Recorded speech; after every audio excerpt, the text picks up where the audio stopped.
à mercadoria que ele era no século XIX, na medida em que cria uma categoria absolutamente exótica, que não existe em nenhum lugar do mundo, nem na literatura, que é fazer valer o negociado sobre o legislado. Ora, se você tem um mundo do trabalho fragilizado como está, pelo desemprego aberto, e você tem uma fila de pessoas precisando de emprego, como é que você vai empoderar nesse momento o empresariado para fazer valer a negociação desigual sobre a legislação, que é a proteção do mais frágil? E isso é o que nós precisamos pôr na consciência do povo brasileiro. Agora o Congresso votou, o Senado votou agora à noite a reforma, e agora? Bom, agora nós vamos ver na prática o que eu estou lhe dizendo, e o país vai ver que, entre outras agendas graves, nós temos que colocar em debate no futuro próximo, está a modernização da legislação trabalhista e já a correção dos abusos. Porque a senhora vai ver também, já começa para quem é mais esclarecido, para quem está acompanhando detalhes, por exemplo, aquela PEC 55, que na prática revoga a Constituição de 88, ao proibir expansão de gastos com saúde, educação, segurança pelos próximos 20 anos. E impondo um reajuste nominal global de apenas, nesse caso, 3%, que é a inflação projetada por ano que vem. Isso não cabe, isso aí simplesmente é impraticável. E sem a reforma da Previdência, mais ainda, porque o governo fez o cálculo com a reforma da Previdência. É evidente. Pronto, mais uma vez, parabéns a vocês de Goiânia. Desde a hora que eu cheguei aqui, a imprensa tem me tratado com esse nível de qualidade das questões. E é isso que está em debate, não é, Futrico? Parabéns a vocês. E, de fato, a senhora chamou a atenção. Com a Previdência Social, com casca e tudo, do jeito que eles propuseram, a estimativa era de que em 10 anos nós economizaríamos 600 bilhões de reais, começando com pouco e acabando com muito. Supondo, só para argumentar, que 600 bilhões fosse um décimo disso por ano, nós chegaremos a 60 bilhões, quando o buraco da conta primária do governo esse ano é de 150 bilhões. Então, evidentemente, é mais um remendo perverso, porque ofende interesses absolutamente frágeis em relação aos privilégios. Todos vocês sabem que 2% dos beneficiários da Previdência levam mais de 1/3 de todo o benefício. Ninguém mexeu com isso. Os políticos, os magistrados, os procuradores, enfim, só eu, Ciro Gomes, teria direito a 3 pensões vitalícias, que me dariam ao redor de 80 mil reais. Estou contando essa história hoje porque nunca aceitei receber e quero ter moral para criticar aquilo que eu estou criticando hoje. Como é que num país em que extensamente a mulher do povo tem uma dupla jornada de trabalho, você vai impor ela a mesma idade mínima do homem? Como é que você vai impor a um professor que ele dê 49 anos de aula para ter direito à aposentadoria integral? Onde é que existe isso no mundo? Se alguém me disser, tem um país do fundo da África, ou do fundo sei lá, da Ásia que faz isso, eu calo a boca. Não tem nenhum que eu conheça. Como é que você impõe a um policial estar na rua enfrentando a violência com 49 anos para ter direito à aposentadoria integral? Como é que você iguala a idade mínima um trabalhador rural de sol a sol, madrugada adentro, para produzir alimentos para a nossa sociedade, com um engravatado de trabalho em ar-condicionado da cidade? Isso não é razoável. Com relação à denúncia contra o presidente, as trocas lá na comissão parece que vão dar maioria para o governo. Sim. Porque são 672 votos, é mais fácil. O senhor acha que com isso o governo continua com governabilidade? Como vai acontecer na sua expectativa? Nós temos um moribundo político que transformou o Palácio do Planalto numa trincheira de luta pela sua impunidade. Hoje o Brasil, com todos os problemas que tem, todas as energias do Palácio do Planalto, do governo, da sua quadrilha, são dedicadas ao suborno, à conspurcação da vontade popular, ao constrangimento, à chantagem, despudoradas. Imagina a senhora que se faz isso em público, não é? Imagina o que eles não estão fazendo para obstruir a justiça em privado, né? Na clandestinidade, nos porões aí do Palácio do Jaburu, onde se recebem pessoas sem registro. É uma tragédia que o Brasil está vivenciando. Eu acho que ele escapa por essas chicanas, mas na próxima ele cai. Ciro, o governo vem comemorando alguns dados aí, como uma deflação no mês de junho e algum aumento nos empregados no Brasil, como uma retomada do crescimento econômico. Como é que o senhor avalia essa visão? Foram vocês, os brasileiros do Centro-Oeste, que mais uma vez carregando o Brasil nas costas, produziram a base para essa mistificação, para essa manipulação. O Centro-Oeste, basicamente o agronegócio brasileiro, produziu um aumento em relação ao ano passado, ao mesmo período do ano passado, de 9,2%. Então você tem que o efeito né, do agronegócio sobre o conjunto da economia crescendo tão como fez, independentemente de governo, que a estação climática foi boa, porque os preços dos produtos melhoraram de volta no mercado internacional, não ao ponto de ser o que eram no passado, mas melhoraram, e isso então produz uma estatística que, com a fazenda média, dá essas ilusões. Mas basicamente a senhora só vai ver o país sustentando desenvolvimento se a senhora olhar para o consumo das famílias e ele está estagnado ou em retrocesso. Ou olhar especialmente para a formação bruta de capital, ou seja, a taxa de investimento, ela está paradinha ou em declínio. Portanto, não há como se falar em crescimento econômico a não ser as virtudes do fundo do poço. Quando você bate no fundo do poço, repõe estoque, ajusta aqui, e qualquer estatística, comparado com a tragédia que foi o ano passado, vai sempre parecer melhor. Mas o país está proibido de crescer estruturalmente. O déficit fiscal está aloprando, não é? A taxa de juros no Brasil, criminosamente, numa hora em que a inflação, veja bem, está negativa. Na hora que o mundo está praticando taxas de juros negativas, o Brasil está com a maior taxa de juros real do mundo. Só para transferir renda de quem trabalha e produz para quem especula no mercado financeiro. Então isso, enfim, lamento, eu também gostaria, porque o povo precisa do trabalho, precisa do emprego, desesperadamente. O governo Temer apontou a reforma trabalhista e a da Previdência como duas das principais para retomar o crescimento no país. O senhor avalia que elas realmente são as mais importantes ou quais seriam, na opinião do senhor? A reforma da Previdência feita corretamente, ou seja, a ideia de que você convoque o país para discutir um desenho futuro de previdência social com base no conceito de capitalização pública, sob controle dos trabalhadores, com regras de mérito para a eleição de investimentos e um governo que dirige esses investimentos para aqueles pontos nevrálgicos onde o Brasil tem potencial e já está gastando dinheiro, tem um efeito importante, porque são três os grandes fatores impeditivos do Brasil crescer. O primeiro é o colapso do passivo das empresas. As empresas privadas brasileiras, de tanto serem machucadas pelo juro alto, estão simplesmente com zero potencial de investimento. O segundo é o colapso das finanças públicas. Há 17 estados brasileiros hoje quebrados, simplesmente não estão dando conta de pagar a folha de pagamento. E depois você tem o desequilíbrio estrutural nas contas do Brasil com o estrangeiro. Como o nosso modo de vida moderno é referido a um consumo global, celulares, microfones, fibras, química fina, meios de diagnóstico médico, isso tudo é importado. 80% do valor de um carro parado aí fora, importados. E o Brasil está pagando a conta com produtos de baixo valor agregado, basicamente agronegócio e mineração. E essa conta não fecha. Se o Brasil não tiver de novo uma estratégia, uma política industrial que interrompa a desindustrialização e retome um ciclo acelerado de nova industrialização para o país, não há como se falar em crescimento. Então o senhor defende que haja alguma reforma da Previdência? Ah, claro. Todo mundo que presta atenção no assunto compreende a necessidade de pôr em debate isso. O problema é a malversação da manchete, né, do tema. O tema é absolutamente candente no mundo inteiro. Por quê? Porque a demografia está mudando. Nós estamos, como sociedade, envelhecendo. O Brasil ainda tem um hiato demográfico aí de uns 10, 15 anos que nos permite fazer essa discussão sem atropelo. Mas o que está acontecendo na prática no Brasil? O que está acontecendo na prática no Brasil é que os empresários, na empresa, pagam os juros mais exorbitantes do mundo. Mas no pessoa física, ao extraírem qualquer excedente, bota essa montanha de dinheiro no juro. Então eles ficam paralisados na denúncia do que é de fato importante e tendem a estressar e a exigir do mundo político que estressem os outros custos da produção. O custo do salário, o custo da previdência e o custo tributário, que é com que a gente paga a saúde do povo. O senhor será mesmo candidato em 2018, deve ser candidato em 2018. O senhor será mesmo que o Lula seja ou não? Eu já disse que não tenho vontade de ser, mas não é propriamente uma renúncia a um direito que eu sequer tenho. Eu já dei a palavra de que o meu partido, o PDT, é quem terá a palavra final. Se o PDT entender que eu sou candidato, eu serei candidato com todo entusiasmo, vou apresentar uma proposta que eu tenho amadurecido há muitos anos, conheço o território, a economia do Brasil, as inteligências do país, acumulei uma experiência de 38 anos de vida pública limpos, né? Nunca respondi a um inquérito sequer para ser absolvido, que nada mais é do que a minha obrigação, e eu estou lembrando isso só porque esses tempos estão muito estranhos.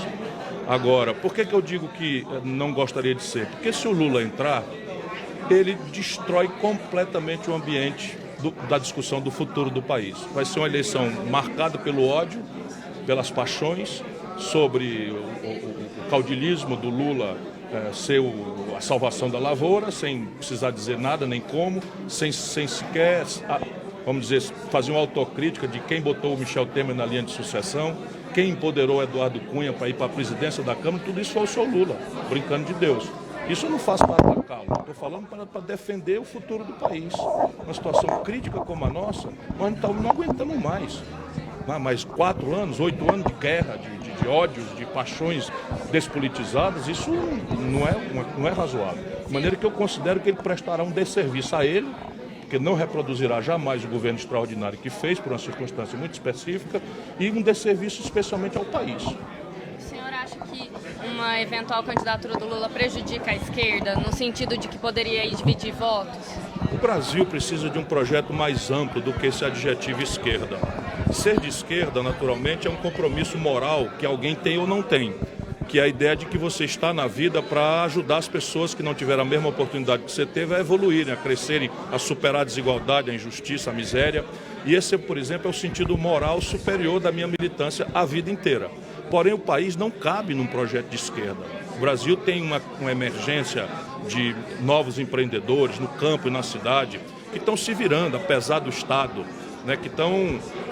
E é essa gente que nós temos que procurar. E não adianta chegar com o esquerdismo, que é, como já dizia o Lenin, a doença infantil do comunismo. Nós precisamos fazer um projeto grande, que caiba basicamente um entendimento entre quem trabalha e quem produz no Brasil. Existe clima político para esse entendimento hoje no Brasil? Sem o Lula, zera tudo e há um clima para se construir uma coisa nova, novas premissas políticas, novas formas de manejar essa contradição do Congresso versus o Executivo e tal. Mas com ele, simplesmente ninguém vai ver. Eu vou estar lá dizendo, presta atenção, né? O presidencialismo tem uma lógica de impasse, é preciso ter uma proposta de reforma tributária, é preciso reformar a estrutura da Previdência e tal, é preciso consertar as finanças do setor privado e tal, e ninguém vai prestar atenção, pelo menos no princípio do debate. Então o senhor não pretende apoiar o Lula em 2018? Não, de jeito nenhum. E o Haddad? Existe a Eu possibilidade? apoio o Lula em 89, apoio o Lula em 94, 94 não porque ele ficou contra o Real e eu era ministro da Fazenda do Itamar, ajudei a fazer o Real. Apoiei o Lula no segundo turno, que não aconteceu em 98, mas estava apalavrado. Apoiei o Lula em 2002, quando eu não fui ao segundo turno, ele foi. Retirei minha candidatura em 2006 para apoiar o Lula. Em 2010 sofri uma rasteira dentro do meu partido, manipulado pelo Lula. Ainda assim, como eu sei que o Brasil está acima de tudo, apoiei a Dilma. Fiquei com a Dilma até o fim. O Ceará deu 2/3 dos votos contra o impeachment. Então ninguém vai me confundir. Agora, meu patrão é o Brasil. E desta feita, o Lula presta um desserviço ao país. A articulação com o Haddad existe mesmo? O senhor já convidou para ser seu vice? Não. É muito cedo, porque a gente quer especular sobre o futuro e o Haddad é um grande quadro. Eu tenho por ele, mais do que respeito, afeição e carinho. Nós temos nos encontrado a miúde para discutir essas alternativas.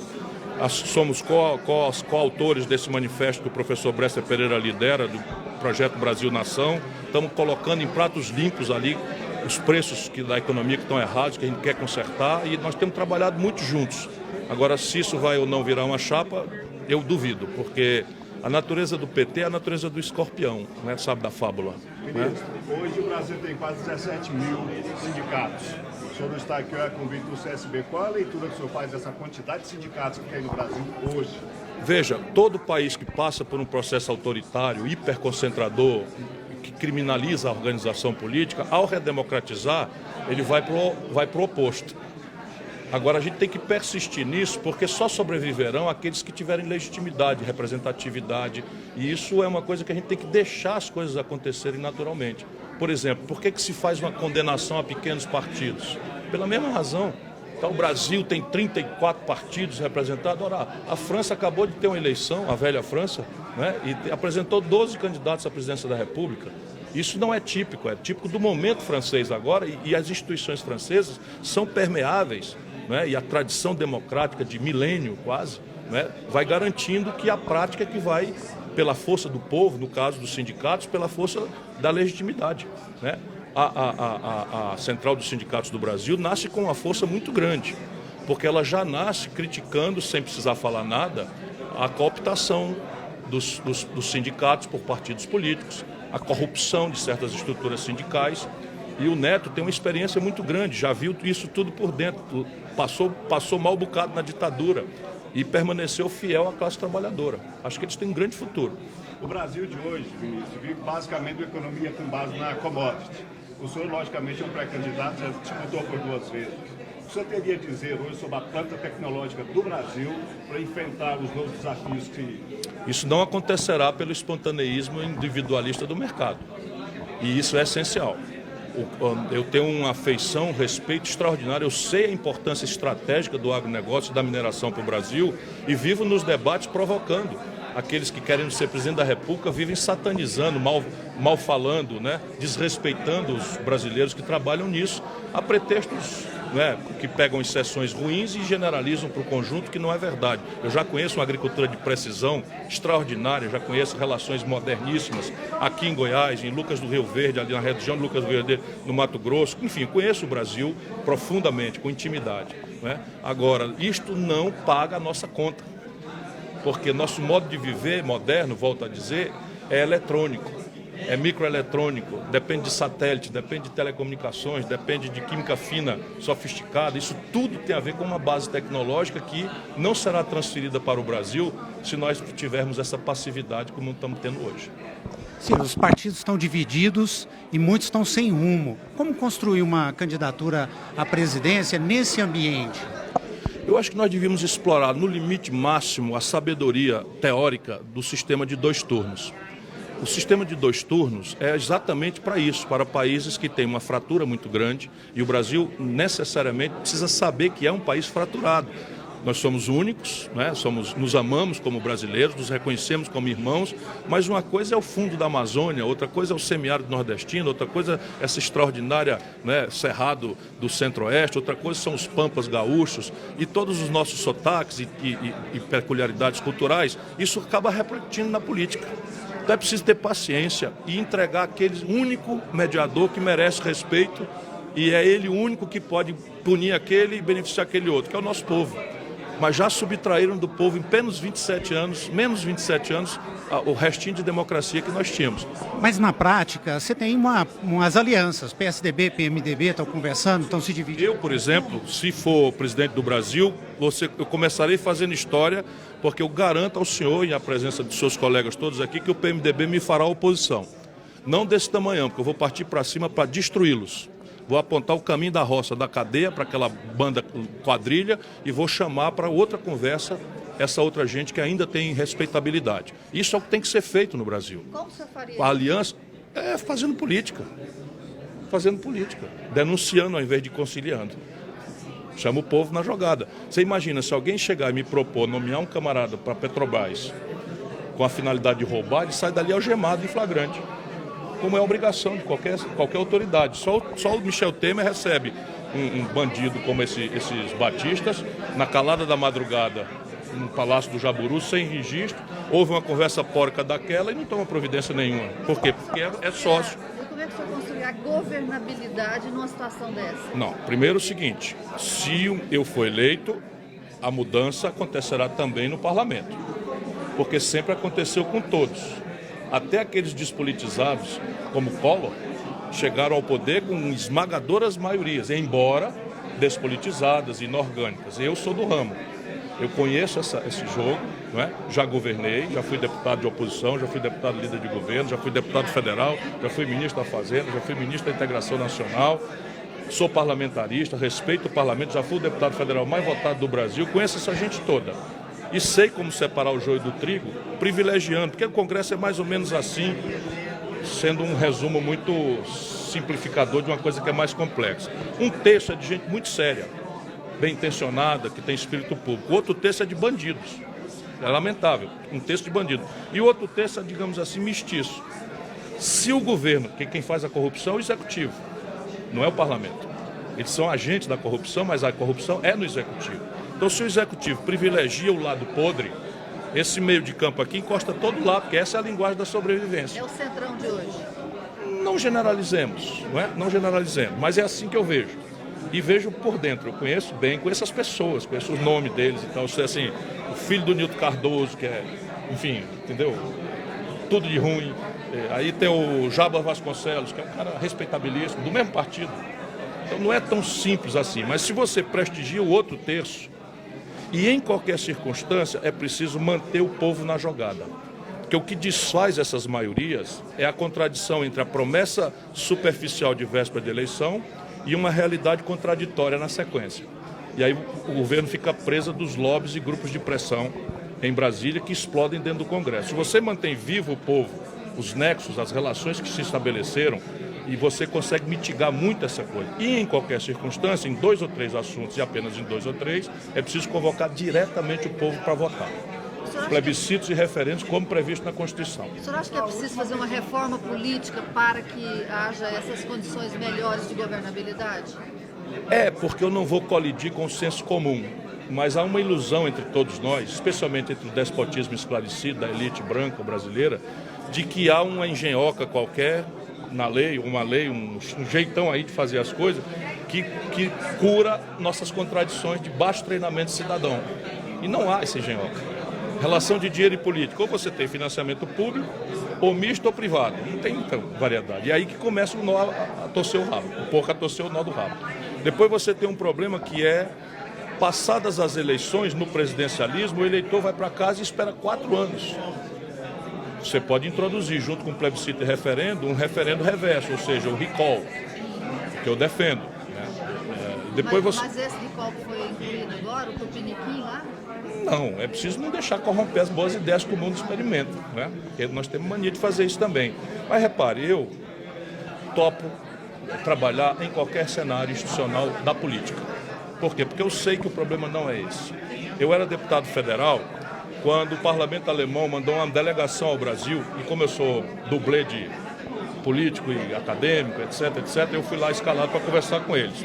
E eles vieram observar aqui como é que era o nosso modelo. Eles têm o distrital misto. E o distrital misto lá produziu um parlamento que não se renova. A média de idade já passa de 70 anos e não se renova. E o Brasil tem a maior taxa de renovação entre todos os parlamentos do mundo. Então eles vieram, será que nós precisamos copiar o modelo brasileiro de sistema proporcional, etc. Ou seja, tudo é bom e tudo é ruim, dependendo, né, de como o cidadão exercita sua relação com o seu representante. Só uma pergunta. Recentemente o presidente do BNDES disse que o banco vai fazer 6 anos em 6 meses. Como que o senhor vê essa declaração? Eu acho muito bom, mas é uma contradição absoluta com a política que está sendo comandada pelo chefe dele, que é o presidente da República, e o Ministério da Fazenda. Todo arroxo que está acontecendo no Brasil é para contrair crédito dramaticamente. E se o BNDES vai na contramão disso, eu quero saber qual é o funding. Por quê? Porque a primeira providência que o Michel Temer fez para fraudar, essa é a verdadeira pedalada fiscal, as contas do ano passado, foi obrigar o BNDES a antecipar pagamentos de 100 bilhões de reais que ele jogou tudo no saco sem fundo da dívida. De maneira que o BNDES está descapitalizado. Quem que é o interlocutor político do senhor aqui em Goiás? Com quem que o senhor conversa? Eu sou do PDT, mas tenho muitos amigos aqui. Inclusive, surpreendentemente para todos, eu sou amigo do governador, sou amigo do prefeito. Eu transito há muitos anos. Eu fiz a campanha das diretas já com o prefeito. Eu conheço o Marconi Perillo há muitos anos mesmo. Encontramos por aí, de vez em quando, sempre nos confraternizamos e tal. E eu tenho o meu partido, o PDT. Mas só para lhe dar um exemplo, né, de... Como definir uma candidatura, como construir uma candidatura nesse ambiente? Veja, ninguém pode nem deve ganhar de véspera. Esse truque de conciliar todo mundo, entregando a alma, é o que aconteceu com o Fernando Henrique, que saiu pela porta do fundo desmoralizado até hoje. Nunca mais o PSDB ganhou uma. Esse truque, repetido pelo Lula, deu nisso aí que nós estamos assistindo. Nós precisamos experimentar outro caminho, que é a ideia de energizar a política.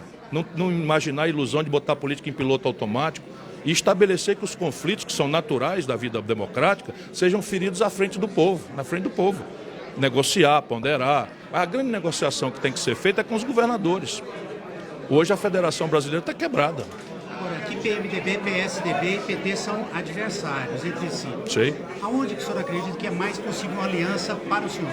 Eu não estou preocupado com isso agora. Eu estava tentando lhe explicar que a magia dos 2 turnos é a necessidade de que cada um vá com o seu próprio rosto, com uma certa intransigência ideológica, programática, e o povo arbitra os 2 que devem ir para o segundo turno. Aí sim, pela vizinhança, as alianças se transformam numa coisa natural.